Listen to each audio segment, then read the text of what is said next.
l'amour de Christ est tellement mal compris, non seulement par le monde, mais aussi par beaucoup de chrétiens. Les gens ne comprennent pas l'amour du Seigneur. Si les gens comprenaient l'amour du Seigneur, beaucoup allaient courir, voyez-vous, derrière l'évangile. Beaucoup allaient abandonner leur vie. Les gens sont dans une incompréhension totale de ce que c'est que l'amour de Christ.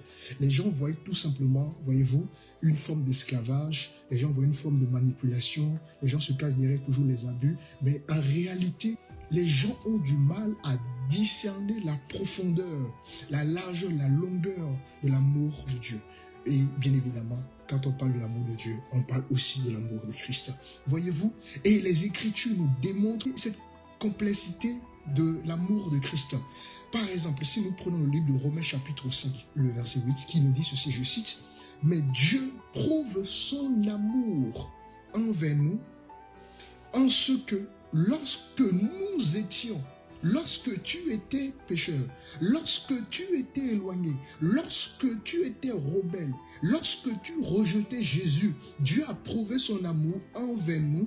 Lorsque nous étions encore des pécheurs, Christ est mort pour nous. » Malgré ton état, malgré que tu rejettes Jésus, malgré que tu dis tout ce que tu veux de Jésus, aujourd'hui nous allumons des lives, voyez-vous, à tout bout de champ pour dénigrer ce Jésus, sortir toute forme de théorie, tout ça dans le but de rejeter l'amour de Christ. Mais lui, malgré tout ça, il savait que tu allais allumer des lèvres sur lui. Il savait que tu allais le rejeter. Il savait que tu allais mentir sur lui. Il savait que tu allais justement, voyez-vous, mal parler de lui. Et malgré ton comportement, malgré ton attitude, malgré ton raisonnement, malgré ta philosophie, malgré ta conduite, malgré qui plus est ton péché, ton état, lui, il a prouvé son amour à ton égard. Tout simplement, voyez-vous, et en mourant pour toi, pour moi, pour l'humanité. Donc, c'est très important que nous puissions comprendre ce que c'est que l'amour, voyez-vous, de Jésus. Aujourd'hui, voyez-vous, nous sommes dans un monde où beaucoup disent « je t'aime ». Mais les amis, la parole ne démontre pas l'amour véritable. La parole ne suffit pas, les amis. Le véritable amour, voyez-vous, se démontre par des actes. Lorsque tu dis à un homme que tu l'aimes, tu dois démontrer par les actes. Lorsque tu dis à une femme que tu l'aimes, tu dois démontrer par les actes. Lorsque tu dis à tes enfants que tu aimes tes enfants, tu dois démontrer par les actes. Le véritable amour se démontre. Ce n'est pas simplement dans les mots, voyez-vous. Et Dieu n'a pas seulement déclaré son amour, il l'a démontré en Jésus-Christ. Et là, je vais vous démontrer par ce live différents points qui démontrent l'amour du Père à notre égard, l'amour de Jésus à notre égard. Le premier point, Christ nous a aimés avant que nous l'aimions. Les gens ont tendance à dire qu'il faut aimer Dieu, qu'il faut aimer Jésus. Non. De par toi-même, tu ne peux pas aimer Dieu. De par toi-même, tu ne peux pas aimer Jésus.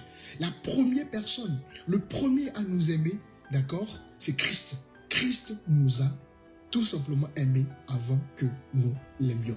D'ailleurs, en Jean chapitre 4, le verset 10 dira ceci, je cite, « Et cet amour consiste non pas ou non point à ce que nous avons aimé Dieu, mais en ce qu'il nous a aimés et a envoyé son Fils comme victime expiatoire pour nos péchés. » Donc Christ est le premier à aimer l'humanité. Christ est le premier à aimer les êtres humains. L'amour de Dieu ne dépend pas de notre mérite. Ce n'est pas parce que tu as fait quelque chose qui a attiré le regard de Dieu. Ce n'est pas parce que tu es l'homme le plus beau de l'humanité qui a attiré le regard de Dieu. Ce n'est pas parce que tu es la femme la plus belle de l'humanité qui a attiré, voyez-vous, le regard de Dieu. Tu n'as rien fait pour attirer le regard de Dieu. D'ailleurs, il faut comprendre que l'homme est mauvais. L'homme est méchant. Quelle que soit ta beauté, ta qualification, tes diplômes, tu restes un homme mauvais. Mais ça, je ferme la parenthèse pour ça. Revenons à ce que j'étais en train de dire. Comprenez que l'amour de Dieu ne dépend pas, voyez-vous, de notre mérite. L'amour de Dieu ne dépend pas de ce que nous faisons. L'amour de Dieu ne dépend pas de ce que nous possédons. L'amour de Dieu ne dépend pas de ce que tu as. L'amour de Dieu ne dépend pas de ta qualification, ni de ta nationalité, ni de tes origines. Non, les amis. nous étions pécheurs. Tu es un pécheur, quelle que soit ta qualification, ta beauté, ta nature, ta nationalité. Tu es un pécheur. Tous ont privé, tous ont péché, nous dit la parole du Seigneur, et sont privés de la gloire de Dieu. Donc, nous étions pécheurs, tu étais pécheur, j'étais pécheur, nous étions rebelles, voyez-vous, et éloignés justement de notre Créateur, mais pourtant, l'amour de Dieu est venu à notre rencontre. Il a pris l'initiative de nous sauver. C'est quel amour ça? Qui peut aimer ainsi? Qui peut aimer? Nous sommes incapables d'aimer même ceux qui nous maudissent. Nous sommes incapables d'aimer ceux qui veulent n'est-ce pas, notre malheur. Lui, malgré tout ce que nous faisons pour lui, les lèvres que nous ouvrons sur lui, les choses que nous disons sur lui, les rejets que nous, n'est-ce pas, manifestons à son égard, Jésus a pris l'initiative tout simplement de nous sauver.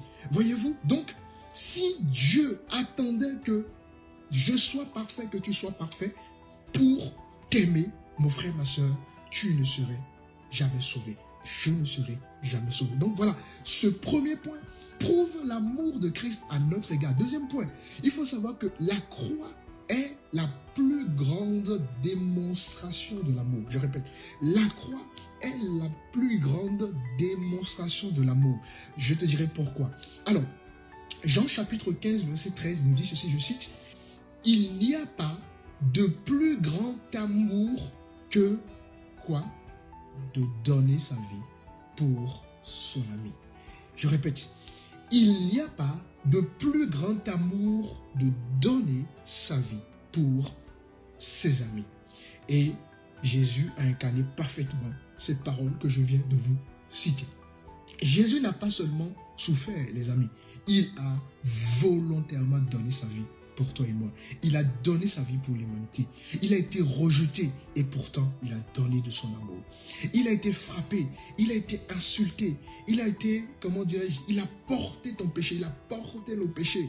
Il est mort à notre place. Voyez-vous, voilà ce qu'est l'amour véritable. Malgré tout ce que Jésus subissait, malgré tout ce que Jésus endurcissait, il a porté, voyez-vous, notre péché à notre place. Et ça, c'est la démonstration de façon significative de l'amour parfait. Troisième chose, Jésus a aimé jusqu'au bout.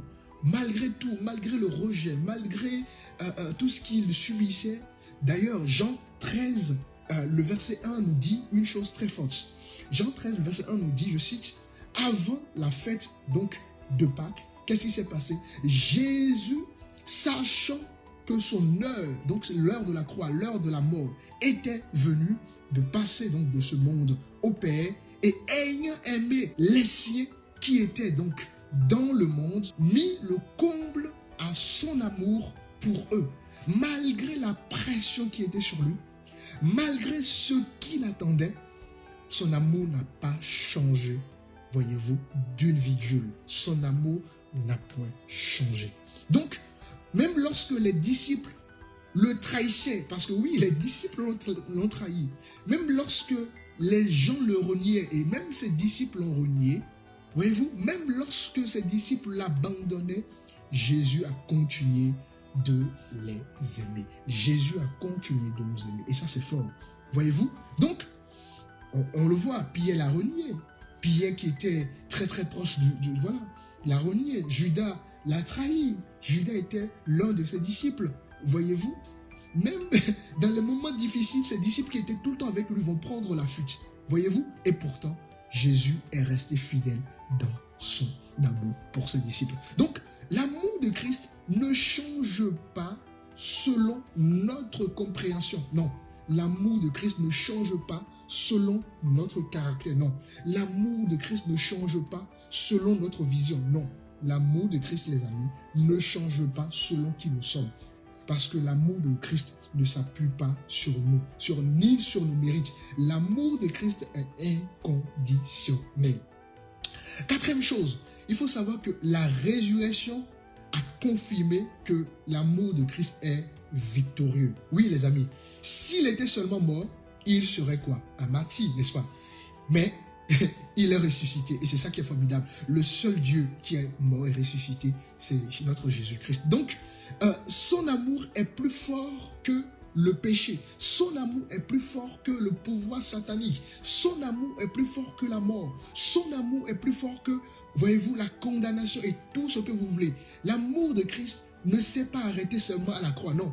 Il a continué et jusqu'à aujourd'hui, son amour continue à nous interpeller. Son amour continue à nous appeler. Son amour continue, voyez-vous, voilà, à nous pousser tout simplement à connaître notre Créateur. Donc, l'amour de Christ est très très profond. Cinquième chose, si Christ nous aime, mes amis, ben, notre réponse doit être totalement positive vis-à-vis de lui. Voyez-vous, l'amour de Christ appelle, les amis, une réponse. C'est très important. Lorsque vous comprenez l'amour de Jésus, ben, vous comprenez que vous devriez avoir en réalité une réponse positive vis-à-vis de cet amour-là. Voyez-vous, parce que lui, il a donné tout pour nous. Et un homme qui a tout donné comme ça, qui a aimé, malgré notre état, malgré tout ce que nous faisons, il mérite une bonne réponse. Nous devons donner notre cœur à ce Dieu-là.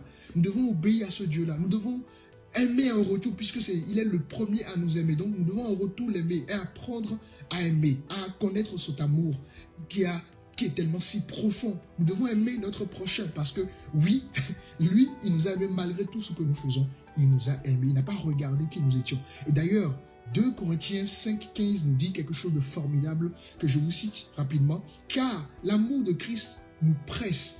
L'amour, quand tu comprends l'amour de Christ, ça doit te presser, dans le sens positif bien évidemment, ça doit t'encourager, ça doit susciter en toi un réveil, un encouragement, une motivation, ça doit susciter en toi une envie de connaître ce Dieu-là. Voyez-vous, le véritable chrétien ne sait pas Dieu, pas peur d'aller en enfer. Non, non, non les amis, le véritable chrétien sert Dieu tout simplement parce qu'il a été bouleversé de l'amour de Christ. Voyez-vous, on vient dans le Seigneur parce qu'on a été bouleversé de l'amour de Christ. On donne sa vie au Seigneur. D'ailleurs, personne ne donne sa vie au Seigneur. Bon, ce sont des langages, des expressions que nous avons souvent. Mais ce que je veux dire, c'est que vous serez susceptible d'entendre la parole de Dieu parce que vous avez compris ce que c'est que l'amour de Christ, les amis. Et l'amour de Christ est une démonstration. Je vous donne un exemple très simple. Imaginez, prenez un sac. D'accord, si vous êtes chez vous actuellement, prenez un sac. Et imaginez-vous que ce sac contient tous les péchés de l'humanité. Tout. Donc, vous y rendez compte que ce sac va être extrêmement lourd. Je ne sais même pas quelle serait la dimension de ce sac-là. Parce que imaginez tout le péché de l'humanité.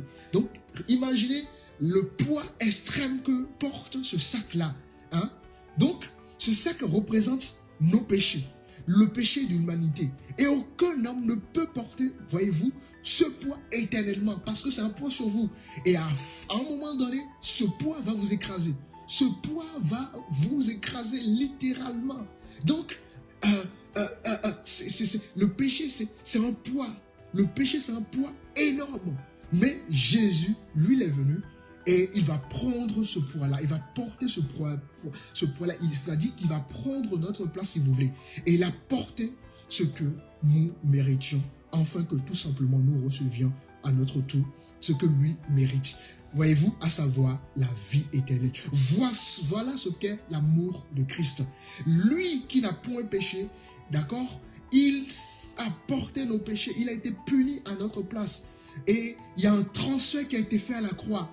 Voyez-vous, nous qui devrions en réalité être condamnés, lui il a été condamné et nous avons donc reçu par ce transfert la vie éternelle. Donc, les amis, comprenez que ce sac, voilà, ce sac-là qui est rempli de nos péchés, Christ l'a porté pour que tu sois sauvé, pour que je sois sauvé. Oh les amis, c'est formidable de comprendre ces choses. Voilà la différence entre la religion et Christ. La religion te demande de porter, voyez-vous, ton fardeau. Or, Christ a porté ce fardeau à ta place. Tu n'as plus de fardeau à porter. Christ l'a porté pour que tu rentres dans son amour. Dieu t'appelle ce matin, mon frère, ma soeur, à rentrer dans cet amour si profond. J'aimerais que tu découvres cet amour. J'aimerais que tu puisses avoir la révélation, d'accord, de cet amour. Et ce matin, j'aimerais que tu te poses ces quelques questions.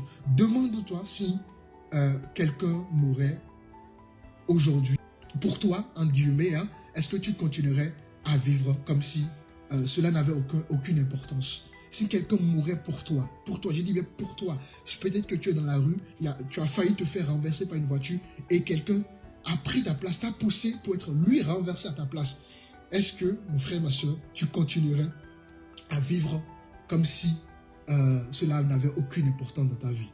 Non, les amis. Voyez-vous, ça va t'impacter. Tu vas chercher à connaître la famille de ce dernier. Tu vas t'impliquer parce que c'était toi qui devais mourir, mais lui, il a pris ta place pour te sauver, pour que tu continues à vivre, tout simplement à continuer à avoir du temps pour ta famille, tes enfants. Mais lui, il a abandonné ses enfants, sa famille, pour toi. Quelle serait ton attitude? Ton comportement serait naturellement, d'accord, va littéralement changer parce que tu aurais compris le sacrifice que ce dernier a fait pour toi. Voyez-vous? Donc, pourquoi rejetions-nous le Seigneur, celui qui a donné sa vie pour nous? Pourquoi rejettes-tu Christ, celui qui a donné sa vie pour toi? Pourquoi? Si réellement tu comprenais l'amour de Christ, voyez-vous, tu ne rejetterais pas ce dernier. Donc, les amis, il est temps que vous puissiez comprendre que Jésus est le chemin, la vérité, la vie. Jésus appelle les êtres humains. Jésus appelle tous les hommes sur terre, quelle que soit notre nationalité, quelle que soit notre origine. Jésus nous appelle parce qu'il transcende toutes les races. Jésus n'est pas limité à une ethnique, à une nationalité. Non, les amis, nous avons un Dieu de toutes les nationalités. Et rien ne peut nous séparer de l'amour de Dieu manifesté en Jésus-Christ si nous comprenons, nous réalisons pleinement cet amour, les amis. Je prie en ce matin que l'amour de Dieu se révèle pleinement à toi. Je prie ce matin pour que tu saisisses cet amour de façon profonde dans ta vie. Je prie que cet amour touche ta vie, change ta vie, bouleverse ta vie, que tu puisses pleinement rentrer dans cet amour, d'accord? L'amour du Père. Et je finirai ce live rapidement en vous disant, les amis, tout simplement que la preuve de l'amour de Dieu n'est pas, les amis, un sentiment. Je répète, la preuve de l'amour de Dieu n'est pas un sentiment. Non, les amis, c'est une croix. Et la preuve que cet amour est vivant, c'est justement un tombeau vide. C'est ça qui continue à ce qu'aujourd'hui, l'amour de Christ continue à toucher des générations, des hommes et des femmes. Donc, soyez bénis, que le Père vous bénisse. Et j'espère qu'au travers de ce live, vous avez été bénis et que dorénavant, les choses vont changer dans votre vie. Shalom à vous.